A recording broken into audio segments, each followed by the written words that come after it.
Hello students, आज हम बात करेंगे नागरिक शास्त्र शिक्षण के सिद्धांतों की। नागरिक शास्त्र शिक्षण के सिद्धांतों को जानने से पहले हम यह जानेंगे कि शिक्षण क्या है।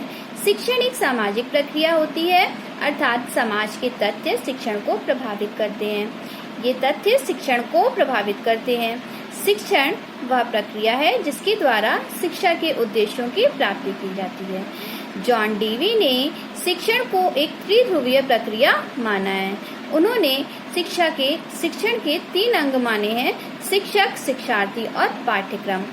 जब पाठ्यक्रम के माध्यम से शिक्षक और शिक्षार्थी आपस में विचारों का आदान प्रदान करते हैं या फिर अंतःक्रिया करते हैं तो इसे शिक्षण प्रक्रिया कहा जाता है, जिसके द्वारा शिक्षार्थियों की आंतरिक शक्तियों का विकास किया जाता है या फिर शिक्षार्थियों का सर्वांगीण विकास किया जाता है। इस प्रकार शिक्षण एक निरंतर चलने वाली प्रक्रिया है। स्किनर ने शिक्षण को पुनर्बलन का एक क्रम माना है, जबकि रायबर्न के अनुसार शिक्षण वह संबंध है जिसके द्वारा शिक्षार्थी अपनी शक्तियों का विकास करते हैं। अब हम जानेंगे कि नागरिक शास्त्र शिक्षण के कौन कौन से सिद्धांत होते हैं। नागरिक शास्त्र शिक्षण के अनेक सिद्धांत हैं, जिनमें से कुछ प्रमुख सिद्धांतों के विषय में हम यहाँ पर चर्चा करेंगे। सबसे पहला सिद्धांत है जीवन से संबंधित करने का सिद्धांत, यानी कि principle of linking with life. दूसरा सिद्धांत है रुचि का सिद्धांत, यानी कि प्रिंसिपल ऑफ इंटरेस्ट। तीसरा सिद्धांत है प्रेरणा का सिद्धांत, यानी कि प्रिंसिपल ऑफ मोटिवेशन। चौथा सिद्धांत है क्रिया प्रधान सिद्धांत, यानी प्रिंसिपल ऑफ एक्टिविटी। पांचवा सिद्धांत है चयन का सिद्धांत, यानी कि प्रिंसिपल ऑफ सिलेक्शन। छठा सिद्धांत है नियोजन का सिद्धांत, अर्थात प्रिंसिपल ऑफ प्लानिंग। सातवां सिद्धांत है निश्चित उद्देश्य का सिद्धांत, यानी कि प्रिंसिपल ऑफ डेफिनेट एम। और आठवां सिद्धांत है लोकतांत्रिक व्यवहार का सिद्धांत, यानी कि प्रिंसिपल ऑफ डेमोक्रेटिक बिहेवियर। अब हम जानेंगे जीवन से संबंधित करने का सिद्धांत। जीवन से संबंधित करने का सिद्धांत इस बात पर बल देता है कि नागरिक शास्त्र विषय का शिक्षण करते समय शिक्षक को जो भी वह प्रकरण या विषय सामग्री पढ़ा रहा है उसे जीवन से संबंधित करके पढ़ाना चाहिए, या फिर शिक्षण प्रक्रिया जीवन से संबंधित होनी चाहिए। नागरिक शास्त्र शिक्षण तथ्यों पर आधारित होता है, अतः इसका ज्ञान जीवन से संबंधित करके दिया जाना चाहिए।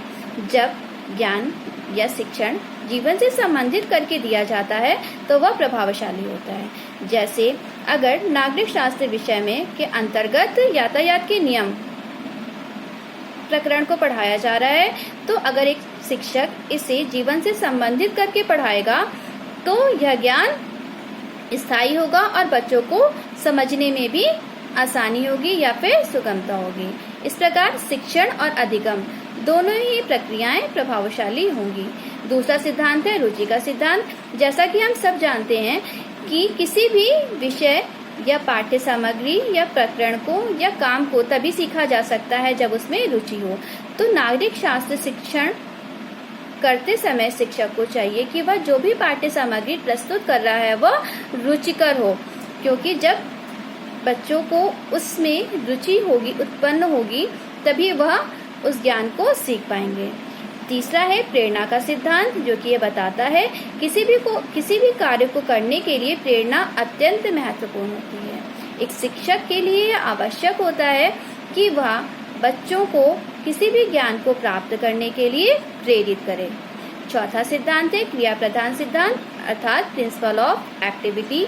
यह सिद्धांत यह कहता है कि जो भी ज्ञान दिया जा रहा है वो केवल सिद्धांतों तक सीमित ना हो, बल्कि बच्चे उसे करके भी सीख सकें, क्योंकि जब कोई कार्य करके सीखा जाता है तो जो अनुभव प्राप्त होते हैं या जो ज्ञान प्राप्त होता है वह स्थायी होता है तथा उसको सीखने में उतनी ही सरलता तथा सुगमता होती है। इस प्रकार जो भी ज्ञान दिया जाए वो क्रियाओं पर आधारित होना चाहिए, केवल सिद्धांतों पर आधारित नहीं होना चाहिए। पांचवा सिद्धांत है चयन का सिद्धांत, जो कि यह बताता है कि ज्ञान अत्यधिक व्यापक है, लेकिन उस ज्ञान में से किन तथ्यों को या किन विचारों को सम्मिलित किया जाए या किस सामग्री को रखा जाए जो कि बच्चों को सरलता से समझ में आ जाए या फिर बच्चों को सरलता से सीखने में आसानी हो। विषय सामग्री का चयन बहुत ही इम्पोर्टेंट या बहुत ही महत्वपूर्ण होता है। अगला सिद्धांत है नियोजन का सिद्धांत, जो ये बताता है कि नियोजन ही सफलता की कुंजी है। जब पाठ्य सामग्री को व्यवस्थित रूप से नियोजित कर लिया जाता है तो शिक्षण कार्य भी सरल हो जाता है और इसके द्वारा दिया गया ज्ञान भी स्थायी होता है तथा प्रभावशाली होता है।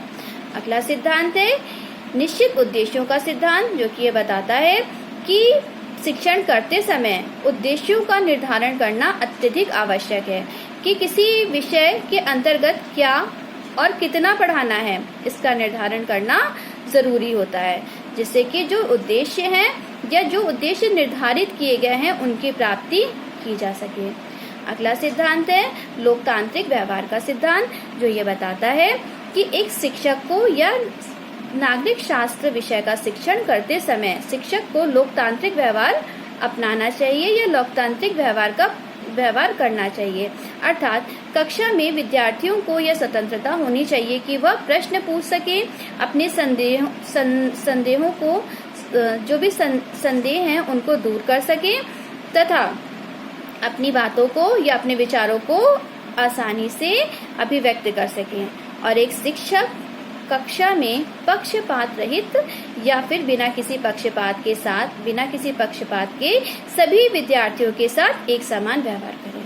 इस प्रकार नागरिक शास्त्र शिक्षण के यह सिद्धांत थे जिनका उपयोग नागरिक शास्त्र शिक्षण करते समय किया जाता है। धन्यवाद छात्रों।